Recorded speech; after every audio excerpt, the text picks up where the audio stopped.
विकास तभी सार्थक होगा जब हम विरासत का संरक्षण करेंगे। मैंने आज से लगभग 25-30 वर्ष पहले मैं गुजरात में जूनागढ़ में भवनाथ तलहटी में गुरु गोरखनाथ आश्रम में गया था। वहां पर मुझे अपने वरिष्ठ संत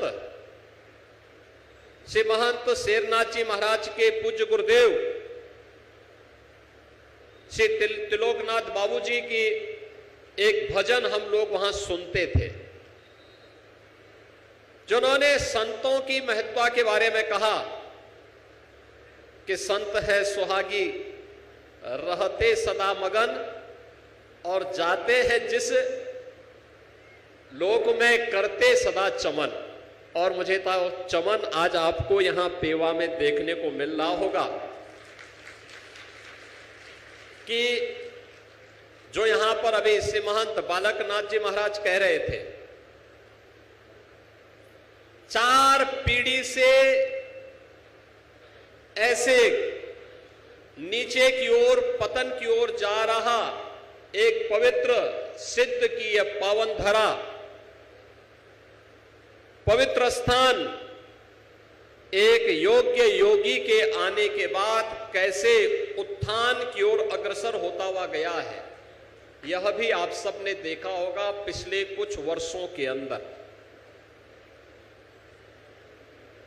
यह नाथ संप्रदाय के एक सुप्रसिद्ध सिद्ध योगी गरीबनाथ जी महाराज की पावन धरा है। उनके बारे में कहा जाता है कि नाथ पंथ के 9 नाथों की परंपरा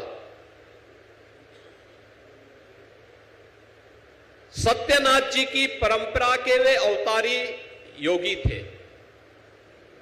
और सत्यनाथ की योग की परंपरा को उन्होंने इस स्थान से विस्तार दिया था। और सत्यनाथ के योगी देश के अंदर जहां कहीं भी रहते हैं वे अपना स्थान पेवा को मानते हैं। उनका सिर माथा पेवा है, पेवा की धरा है, यानी पेवा की धरा है। और यहां से ये विस्तार लेता हुआ देश के अलग अलग कोने में फैलता गया। यहां की स्थिति हम सबके संज्ञान में थी और जब शेरनाथ जी के बारे में संप्रदाय ने कहा कि भाई आपका सिर माथा है, आपको वहां पर कुछ करना चाहिए, वे पहले संकोच में थे। मैं करूंगा, मैं सहायता कर दूंगा। सहायता करने से नहीं होगा, स्वयं प्रत्यक्ष रूप से आपकी उपस्थिति वहां पर हो। आप वहां उपस्थित होकर के उस स्थान के बारे में कुछ सोचेंगे तो लोगों के मन में एक विश्वास जागृत होगा।